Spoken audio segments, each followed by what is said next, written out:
Hola a todos los que nos escuchan en este ciclo internacional de conferencias. En esta ocasión tengo el gusto de presentar a Sonia Blanco Rivas. Ella es psicóloga. Es codirectora del Centro de Atención de Altas Capacidades, Programa Despierta de Asturias.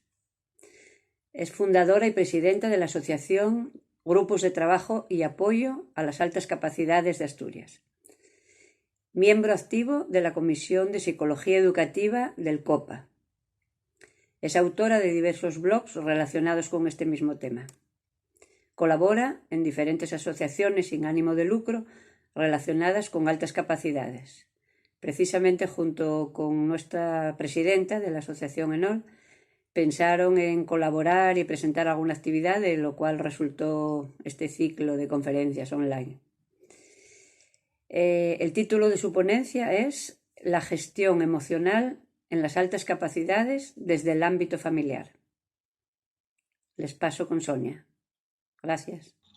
Hola a todos, mi nombre es Sonia Blanco, soy directora de Programa Despierta Asturias, una de los centros que hay de Programa Despierta en toda España. Pues yo soy la directora del centro que hay aquí en Asturias.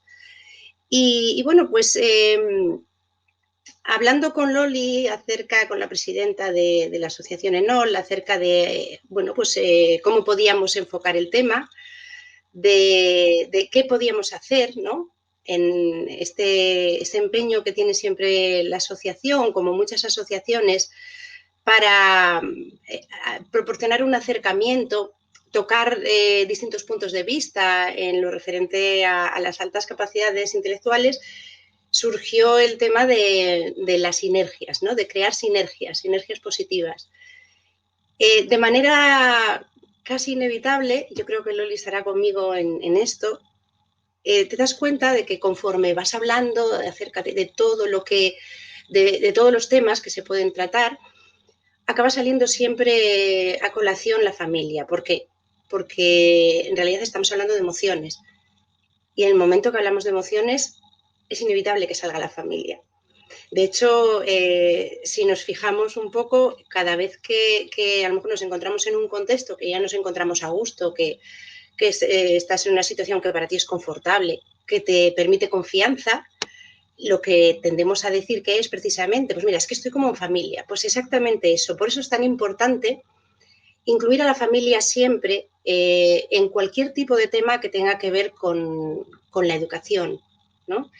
Y, por supuesto, cualquier tema que tenga que ver con el desarrollo personal y con el desarrollo emocional que todos tenemos, porque aunque crezcamos, dejemos de ser niños, nuestra familia sigue siendo un punto muy importante, un pilar muy importante. Y ese es el motivo por el que, lógicamente, de manera un poco inevitable, pues desde mi punto de vista es muy importante esto, hablar de cómo es la gestión emocional en las altas capacidades intelectuales, pero desde este enfoque, ¿no?, desde el ámbito familiar. Entonces, quizás lo primero que tendríamos que intentar hacer es reflexionar acerca de qué es una familia, porque la familia es diversa. Tradicionalmente, ¿no?, o hace unos cuantos años, una familia siempre parece que se describía de una manera única, pero afortunadamente vivimos una situación que nos hace pensar que no es así, que una familia no son solamente el papá, la mamá y los niños, o a ser posible la parejita, todos estos tópicos que hemos estado manejando culturalmente, sino que la familia es tremendamente diversa, que la familia también puede estar compuesta por dos personas, por ejemplo. Incluso incluir dentro de tu propia familia un animal con el que convivas, ¿no?, que es como de la familia también, no sé, solemos decir, por lo menos los que tenemos en casa, pues sabes que acaba siendo un miembro de la familia más, con sus particularidades, pero acaba siendo un miembro de la familia más. En todo caso, sí hay 3 puntos que son muy importantes tener en cuenta a la hora de entender qué implica una familia, qué implica estar en familia. Implica, lógicamente, convivencia.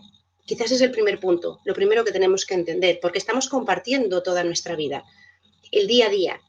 Eso implica compartir ratos buenos, ratos malos, A veces se complica un poco el tema porque todos necesitamos también a veces nuestro espacio, no sabemos cómo compaginar el tener nuestro espacio a título individual, pero al mismo tiempo estar conviviendo con otras personas. Pero fundamentalmente es eso, y es también el darte cuenta de que ahí es donde tienes realmente ese apoyo emocional, o donde deberías de tener ese apoyo emocional. Cuando tienes un mal día, que puede ser porque te ha sucedido algo o porque simplemente tienes un mal día o te has levantado con el pie izquierdo. Tu familia es ese punto de referencia en el que todos nos reflejamos emocionalmente. Y como decía también, cuando hablamos de apoyo emocional, eso es muy importante, pero desde luego no podemos obviar que también surgen conflictos en el día a día. Una serie de desacuerdos, de desavenencias que puede haber ocasiones en las que se nos complique esa convivencia un poquito más. Y es que si algo tenemos que tener en cuenta, sobre todo cuando a lo mejor ya estamos hablando de una familia en la que hay niños o niñas, es que, desde luego, la paternidad o la maternidad, como dijo Andrew Solomon, no es un deporte para las personas perfeccionistas. Es decir, requiere sobre todo muchísima flexibilidad, muchísima. Sí es cierto que siempre tiene que haber unas mínimas normas de convivencia, pero son eso, normas de convivencia, que a veces se nos complica el tema cuando entendemos que las normas vienen siempre desde arriba, ¿no? Van de arriba hacia abajo, de tal manera que hay una persona que es la que pone las normas y los otros deben acatarlas. Ese sistema habitualmente falla, porque la maternidad o la paternidad, si algo te enseña, es que hay que aprender a utilizar bien el liderazgo. Es decir, papás y mamás somos líderes, ¿no? Somos los líderes de la manada. Pero, y lógicamente, como somos líderes de la manada, también tenemos más experiencia que nos puede ayudar o nos puede aportar muchísima información a la hora de colocar esas normas para convivir todos. Pero siempre tenemos que tener en cuenta a los demás, siempre. A esos niños, a esas niñas que conviven con nosotros. Y el perfeccionismo, yo creo que todos los que me estén escuchando ahora mismo y que tengan niños o niñas en casa, van a saber que intentar buscar un hogar perfecto con niños y niñas es imposible. Ya no solamente desde el punto de vista del orden físico, ¿no? Que no haya juguetes por todos los lados, por ejemplo, sino también desde un punto de vista emocional. Por eso requiere tantísima flexibilidad. Luego, otra cosa que sí que me gustaría mucho abordar es que, hablando precisamente de la importancia de la familia, ¿no? Del contexto familiar, voy a hablar desde dos puntos de vista, ¿no? Unas necesidades que yo aquí he denominado necesidades de origen externo y que en realidad lo que tienen que ver es con, o a quien quiero dirigirme es a todas aquellas personas que probablemente también tengan su propia familia, pero están observando la tuya, ¿no? Desde fuera. Concretamente, pues bueno, me voy a remitir, o sea, me puedo referir a cualquier persona, pero en este contexto concreto me gustaría referirme al contexto más escolar, más académico, ¿no? Sobre todo especialmente a los docentes. Simplemente con pretensión de mostrar lo que quizás una familia en general, pero en esta ocasión, de manera mucho más concreta, una familia que tiene niños o niñas con altas capacidades intelectuales quizás pueda necesitar, ¿no? Por un lado, tal y como pongo aquí, lo primero que se necesita siempre es la comprensión, es comprensión. Y para comprender es inevitable intentar eliminar prejuicios, dejarlos fuera. Porque los prejuicios es algo que nos ayudan a entender muchas veces un ambiente caótico, ¿no? No entendemos algunas cosas, entonces ponemos mucho de nuestra cosecha para intentar entender qué significa esa situación que estamos viviendo, ¿no? Pero a lo mejor, más que poner prejuicios, hay que comprender muchas cosas. Y por eso hay algo acerca de lo cual a mí me gusta mucho hablar, ¿no? Y es describir, que yo creo que es lo mejor que se puede hacer para intentar eliminar esos prejuicios, describir cómo es una familia normalmente, o cómo suele ser una familia dentro de toda la heterogeneidad que hay, una familia donde hay niños y niñas con altas capacidades, ¿no? Pues bien, le voy a describir a través de las fases habituales por las que suele pasar una familia cuando de repente se encuentra que, bueno, pues esa personita con la que convive es diferente. Quizás al principio no entiende realmente de dónde viene esa diferencia, pero quiero mostrar que las fases habituales por las que suelen pasar las familias de niños y niñas con altas capacidades suelen ser estas. Porque la primera fase, tal y como os pongo aquí en esta diapositiva, es la de negación. Esa idea que a veces se tiene, que es que en realidad, bueno, pues todos los papás, todas las mamás creen que su hijo es el más listo o su hija es la más lista. Pues bueno, sí, es verdad y así tiene que ser, ¿no? Pues lógicamente, para uno mismo, tus hijos son los más guapos, ¿no? Los más guapos y los adoras, los quieres muchísimo. Pero es que aquí estamos hablando de otra cosa totalmente distinta.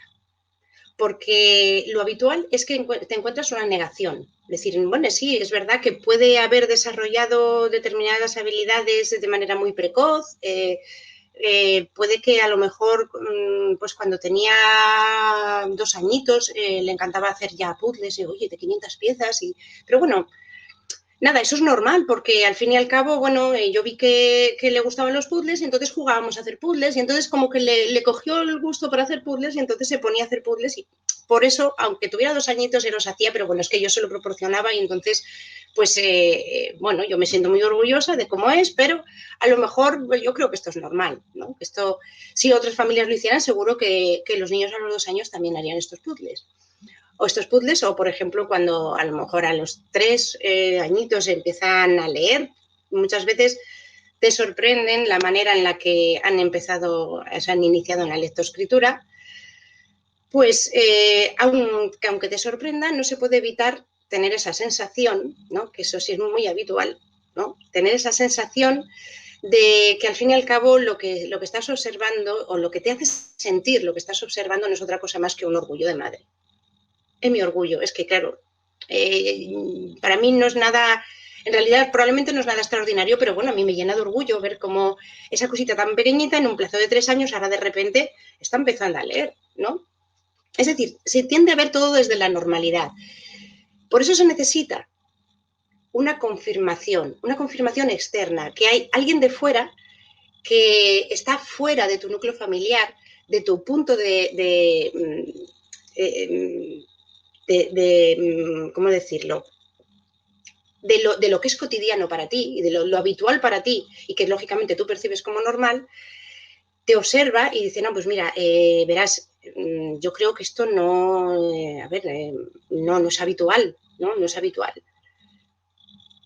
Esa confirmación externa te puede venir o bien desde algún familiar o te puede venir incluso también, lógicamente, desde un docente, desde un profe que de repente te dice, pues mira, yo creo que esto que estoy observando en tu hijo o en tu hija, pues no es habitual. O sea, yo llevo ya unos años siendo docente y te puedo decir que el hecho de que aprendan a leer a los 3 años de esta manera no es lo más habitual, precisamente. O que a lo mejor te digan, pues mira, no es que hable de la forma en la que habla o que utilice las expresiones que utiliza, o que te haga esas preguntas tan curiosas, ¿no?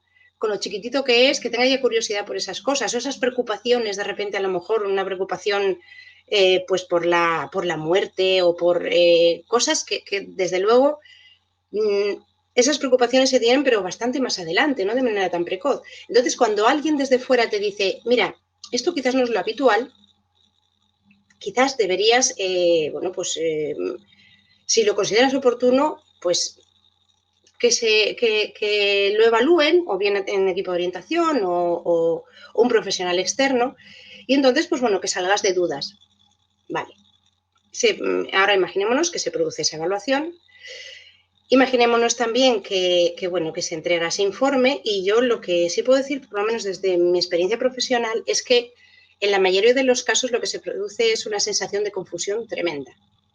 Porque aunque por un lado lo sepan, ¿no? No les pille tan desprevenidos. Por un lado lo saben, pero por otro lado se sienten tremendamente confundidos. Y también es habitual que algunos se echen a llorar.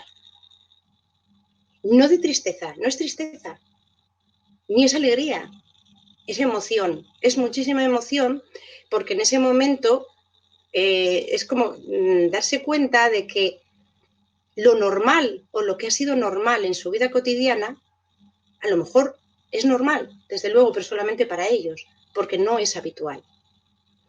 Progresivamente se va produciendo una aceptación de lo que tienes en casa.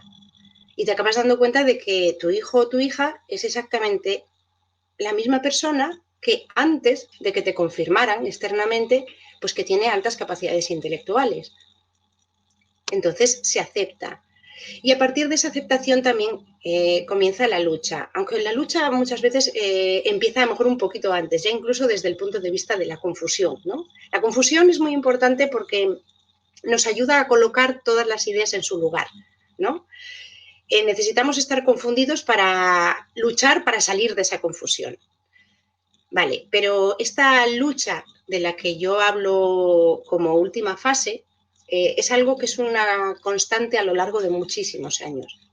Lucha para que exista más comprensión acerca de qué necesidades tiene un niño o una niña con altas capacidades, para que se entienda cómo es él o cómo es ella, qué tipo pues eso, no solamente de necesidades que tiene, sino también el cómo le viene mejor aprender, cómo en definitiva puede llegar a ser más feliz, que es la gran preocupación que tienen las familias en general. Luego, volviendo de nuevo a las necesidades de origen externo, ¿no?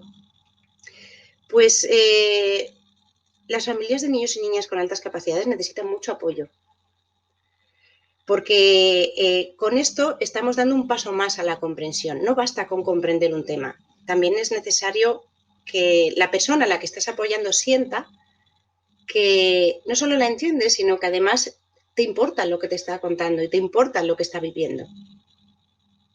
En ese momento, esa persona se siente mucho más acogida y tienes mayor probabilidad de que además se inicie la siguiente fase, que es precisamente la cooperación. Pero si pongo aquí de manera explícita que es un trabajo que debe ser entendido siempre en una doble dirección, es por lo siguiente. A ver, a veces manejamos mal los conceptos, o los manejamos de una manera equivocada. No porque, pues porque seamos malas personas que hacemos con mala intención, tenemos mala intención a la hora de enfocar todos estos temas, pero a lo mejor porque quizás nunca nadie nos dio a entender que lo que estamos haciendo no tiene nada que ver con ese concepto del que quizás estamos hablando, ¿no? Concretamente aquí, cuando hablo de cooperación, a lo que me estoy refiriendo es que, y sobre todo en doble dirección, es que la cooperación no implica que tú me digas lo que tengo que hacer y entonces yo hacerlo. No, implica que yo te puedo proponer algo, voy a escuchar también tus propuestas y vamos a trabajar en conjunto. Por ejemplo, hablando de cooperación, a mí se me viene a la mente un ejemplo, ¿no? Como cuando, por ejemplo, llega el momento de celebrar carnaval en el colegio. Entonces, yo creo que se entiende, me entienden muchas familias que me estén escuchando, probablemente entiendan qué es lo que voy a decir, ¿no? Cuando se va a llegar el carnaval al colegio y se pide cooperación de las familias, habitualmente lo que se pide es que saques tiempo de donde puedas, incluso de donde ni siquiera lo tienes, para dedicarte a hacer el disfraz para tu hijo o tu hija. Pero además hay ocasiones en las que no solamente tienes que hacer ese disfraz de manera creativa y como tú quieras hacerlo, sino siguiendo unas pautas muy concretas. Primero tienes que comprar este tipo de material de este color, luego tienes que recortar según estas plantillas, luego tienes que ingeniártelas, porque si no sabes coser, pues habrá que buscar otro método, pero si no, pues a lo mejor sí servirá poner grapas, si no poner grapas, pero tiene que estar distribuido de tal manera que acabe siendo una flor, por ejemplo, ¿no? Pero no una flor cualquiera, sino una flor que tenga estos pétalos alrededor de la cabeza y luego tiene que llevar un gorro amarillo, es decir, eso no es cooperación. eso es lo que en ese momento probablemente pueden estar sintiendo las familias, es que están haciendo un trabajo que no les corresponde. Sin embargo, aunque sí les corresponde, voy a centrar realmente en qué consiste la cooperación. La sensación que se tiene cuando la información va en una única dirección, es decir, cuando te dicen lo que tienes que hacer paso por paso y no tienes ningún tipo de posibilidad de decidir por tu cuenta, se acaba teniendo la sensación de que estás haciendo el trabajo de otra persona. No que estás haciendo tú el trabajo que deberías hacer. No sé si me he explicado, pero si queremos trabajar la cooperación, se puede hacer como, bueno, recientemente una profe que conozco yo, ¿no? ¿Qué cooperación solicitó, por ejemplo, a la hora de hacer una serie de disfraces? No era un carnaval, pero bueno, para hacer una serie de disfraces, pues solicitó ese tipo de ayuda a las familias y decir, pues mira, como hay un montón de trabajo por hacer, ¿qué os parece si nos organizamos para que 5 de vosotros vengáis un día, vengáis al aula y todos juntos vamos a hacer este disfraz? Echamos una mano todos, ¿no? ¿Y tenéis alguna idea que pueda servir para hacer esta careta del Rey León, hacerla de una manera, pues a lo mejor que sea más llamativa o más... Es decir, eso sí es cooperar. Porque cooperar sí que conlleva incluir dentro del proceso de decisión. Y eso es importantísimo, porque he puesto el ejemplo de disfraces que puede parecer un ejemplo banal, pero me puedo referir perfectamente a cualquier tipo de tema que tenga que ver con la educación formal de nuestros hijos e hijas, es decir, la educación que se lleva a cabo desde los centros educativos. No sé, en ningún momento se puede pretender, por supuesto, ejercer uno mismo de docente, pero desde luego sí se puede y se debe, porque somos una comunidad educativa. Educamos todos, educa la tribu entera. Y a colación de esto, antes de empezar a hablar del siguiente tema, que son las necesidades de origen externo, sí me gustaría que pudiéramos hacer un pequeño inciso para reflexionar acerca de esta situación que estamos viviendo, ¿no? La situación a la que nos ha llevado la COVID-19. La situación en la que, debido al confinamiento, muchos niños y niñas, todos los niños y niñas, de hecho, pues han tenido que realizar la educación online. ¿Qué ha sucedido? Pues lo que ha sucedido es que paradójicamente nos hemos encontrado muchas sorpresas. Hay de todo, porque hay niños y niñas que tienen muchísimas ganas de volver al colegio, volver al instituto para volver a reunirse con sus amigos y amigas, con sus compañeros de colegio, pero hay otros que han llegado a la conclusión de que les va mucho mejor así, porque han tenido capacidad precisamente para eso, para decidir y para hacer su propia organización. Yo me he encontrado bastantes familias y bastantes niños con los que he seguido teniendo contacto online también, que desde luego es lo que me están diciendo, que incluso se han llevado sorpresas muy positivas en el sentido de que de repente se organiza mucho mejor, se centra mucho mejor, incluso se relaciona con nosotros vía online muchísimo mejor. Por lo tanto, a lo mejor deberíamos también de hacer por eso quería hacer este pequeño inciso, hacer un proceso de reflexión, porque en qué hemos estado fallando para que haya tantos niños y niñas que resulta que les haya ido mejor online que de manera presencial, cuando realmente el ser humano somos seres sociables por naturaleza, somos seres sociales, necesitamos el contacto con otros seres humanos. Y eso nos lo puede proporcionar, por supuesto, también la escuela. Nos lo debería de proporcionar la escuela. Entonces, ahora, como había comentado, ahora sí me gustaría hablar de esas necesidades más de origen interno. O sea, cuando digo de origen interno me refiero a esas necesidades o eso que desde las familias se debería de tener en cuenta, porque en realidad es una necesidad. Y si menciono, por ejemplo, el autoconocimiento, es porque lo primero que tenemos que hacer como educadores primero es educarnos a nosotros mismos. Y para educarnos a nosotros mismos, primero nos tenemos que conocer y nos tenemos que aceptar tal cual somos. Voy a hacer un pequeño ejercicio de reflexión. Vamos a ver.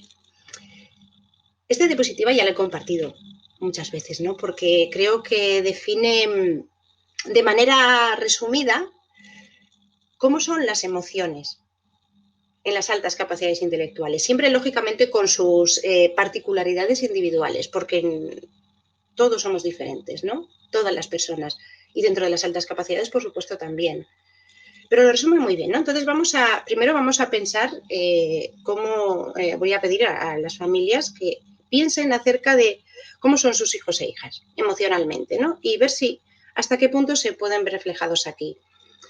Lo primero sería esa montaña rusa emocional, es decir, entre extremos. De repente suben arriba del todo, es el mejor día de su vida, es algo maravilloso, es estupendo, es una expresividad tremenda, pero algo sucede que algunas veces incluso se nos escapa, al propio observador externo se nos escapa, pero a ellos no, algo sucede que de repente hace ¡bum! Para abajo y es el peor día de su vida. Pero vuelve a suceder algo que vuelve a ser el mejor día de su vida. Es decir, este tipo de montaña rusa emocional es muy habitual. Y la sobreexcitabilidad. La sobreexcitabilidad, término acuñado por Kazimierz Dabrowski, una de las sobreexcitabilidades que menciona para definir la alta capacidad desde un punto de vista global, ¿no? Holístico, tiene que ver con esos sentimientos que son tan intensos y tan realzados y que tienen que ver precisamente con esa montaña rusa, cuando están arriba y cuando están abajo del todo. Todo es muy intenso, absolutamente todo. Es muy complicado encontrar esa tarifa plana, ¿no? En la que no se parece que, bueno, pues ahora está estable la cosa, ¿no? Normalmente las cosas son, ¿no? Es una intensidad extrema incluso, pero no solamente lo que él siente, sino que también tiene esa capacidad desde que son muy, muy pequeños para percibir lo que los demás podemos estar sintiendo en ese momento. Simplemente te miran a la cara y son capaces de leer tu cara, desde que son incluso bebés. Saben si esa cara es de preocupación, si esa cara es de enfado, si esa cara es de alegría.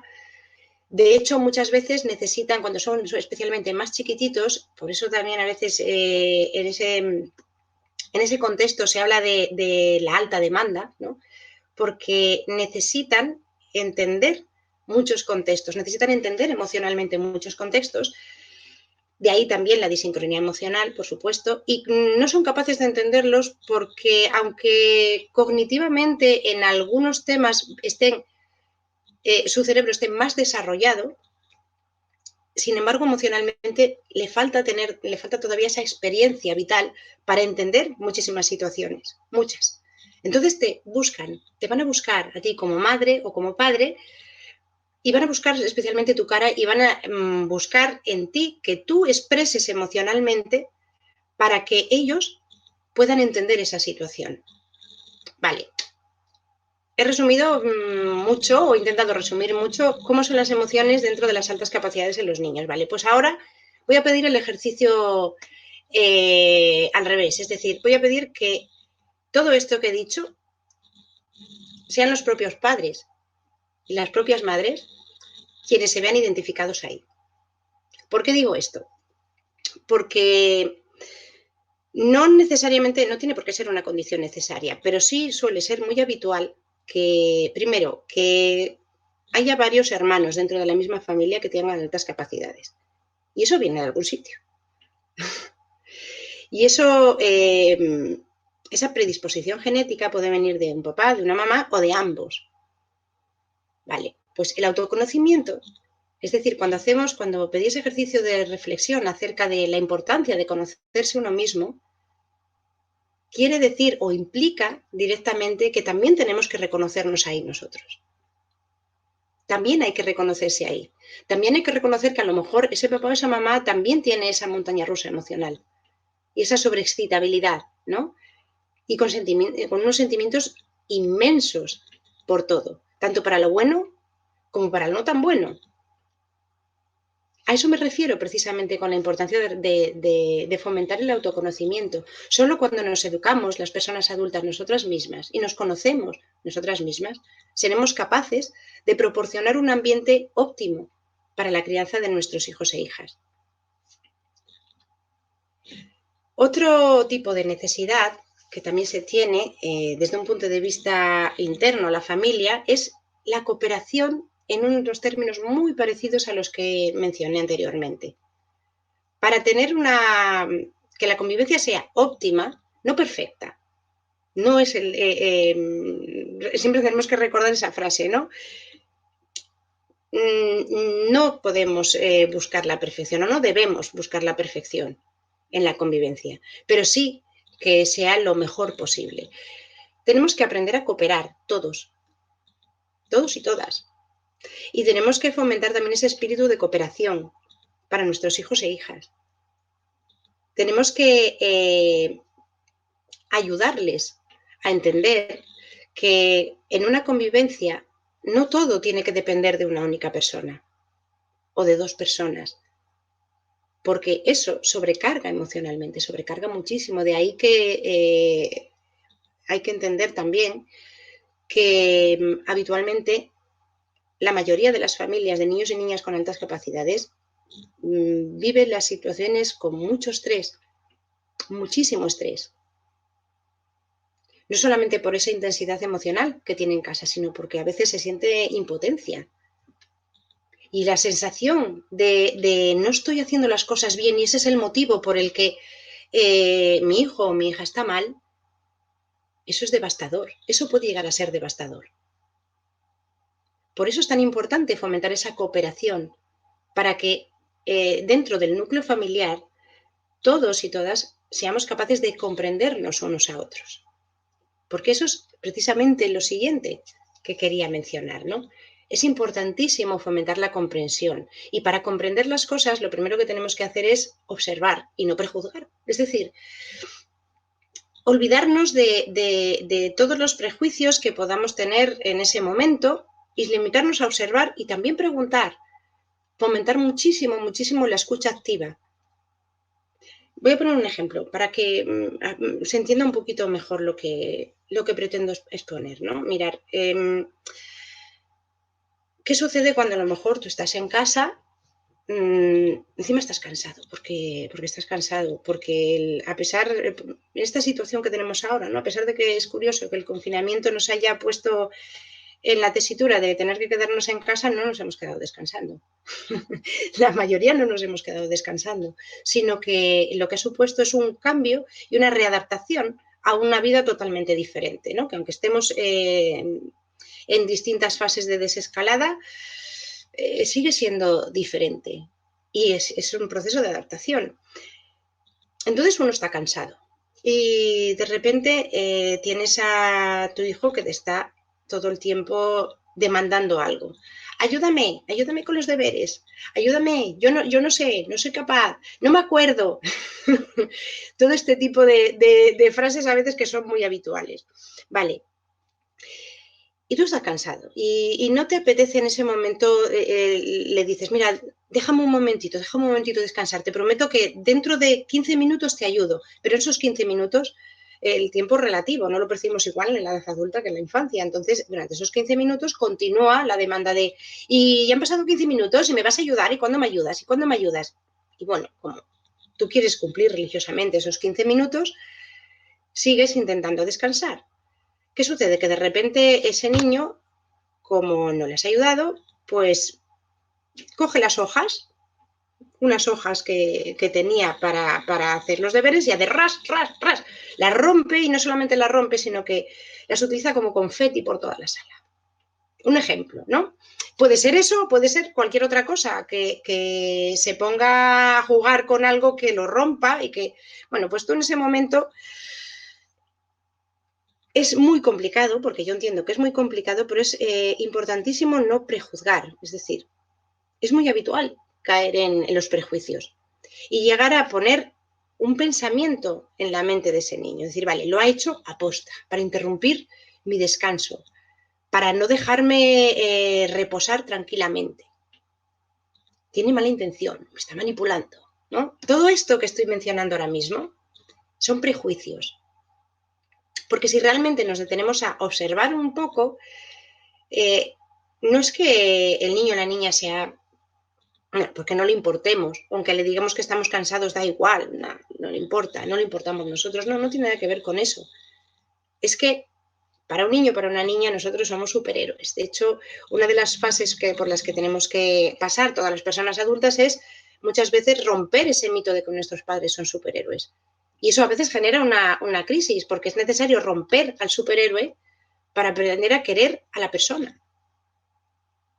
Pero para nuestros hijos somos superhéroes, los superhéroes no se cansan. O si se cansan, simplemente como Superman, es meterse en una cabina con la rapidez con la que se cambiaba de ropa y se ponía las gafas y se volvía a convertir otra vez en Superman, no, en Clark Kent, pues bueno, pues así de rapidez, ¿qué más da? O sea, eres un superhéroe. Es la noción que tienen de ti. Que si algo se rompe no pasa nada, porque seguro que tú vas a tener solución para arreglárselo. Pero no existe necesariamente esa mala intención que nosotros le hemos dado. No quiero decir con esto que cuando haya una mala actitud o un mal comportamiento, por ejemplo, esto que acabo de describir, pues que, bueno, como les comprendemos, les decimos que en realidad solo querían llamar nuestra atención, pues no hagamos nada, ¿no? Lógicamente hay que actuar en consecuencia. Pero la mejor manera de poder actuar en consecuencia de una manera efectiva es primero habiendo comprendido lo que ha sucedido.